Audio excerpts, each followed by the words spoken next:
மோடி கும்பலுக்கு இனிமேல் தூக்கமே கிடையாது. மோடி கும்பல், இந்த நாக்பூர் கும்பல் ஒரு வேலை பயணம்னு பார்த்தாங்க. அதாவது இடிஎம்சி மாண்புமிகு ராகுல் காந்தி அவர்களை முடக்கலான்னு பார்க்குறாங்க. இன்றைக்கி அந்த ஆட்டம் க்ளோஸ் ஆகிடுச்சு. காரணம் எப்படின்னா, திரு ராகுல் காந்தி அவர்களுக்கு சில ஆதாரங்கள் மூலமாக செய்தி கிடைச்சிருக்கு.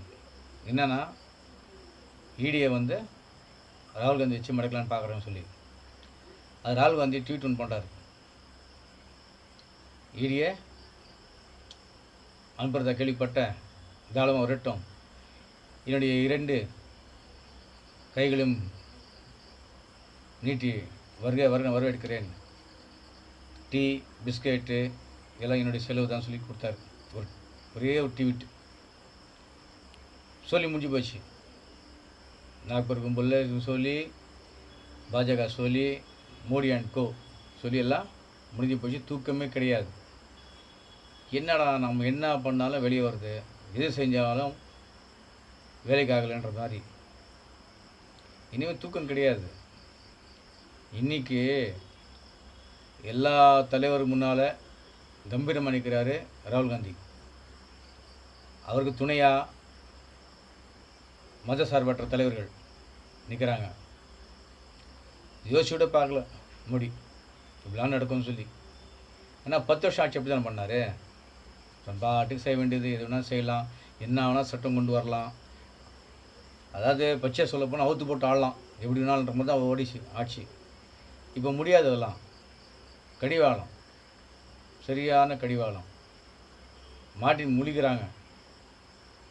ஒரு படத்தில் சொல்வார் விஜயகாந்த், என்னை சாவடிச்சிரு விட்டேனாக்கா ஏன்டா பிறந்தேன் தவிப்பு பண்ணுற மாதிரி. அது மாதிரி ஏன்டா இப்போ மிருதமர் ஆனோன்னு ஒரு தவிப்பு மனசுக்குள்ளே ஓடுது. விட்டா ஓடி போகலான்னு பார்க்குறாரு. இந்த எல்லாம் இந்த சங்கி பயிலுங்க பிச்சின்னு ஓடுறாங்க, மண்டை பிச்சுனுக்குது. எதை தின்னா பித்த தெளிவுன்ற மாதிரி. இனிமேல் எந்த பப்பும் வேகாது. பப்புன்னு சொன்னீங்களே, வைக்கிறாரு பாருங்க ஒரு ஆப்பா, உங்கள் பப்பு தான் வேகலை. தேவையில்லாத வேலைகள். இனிமேல் தான் கச்சேரியை. ஐயா மோடி அவர்களை நீங்கள் நினச்சிங்க மனுஷன் இருந்தது, அப்புறம் கடவுள் ஆகிட்டீங்கன்னு நினச்சிங்கன்னு என்னென்னவோ சொன்னீங்க. வேலைக்காகல எடுப்படல. ஏன் உங்கள் ஆளுங்களே உங்களை நம்பலை, விரும்பலை. இது தேவையாது. இனிமேல் இன்னும் ஆட்டம் இருக்குது, கச்சேரி இருக்குது. தலைவலியாக இருக்கா? பாவம் எங்கே போகும்? 10 ஆண்டு ஆட்சியில் அவ்வளோ பாவம் பண்ணியிருக்கீங்க.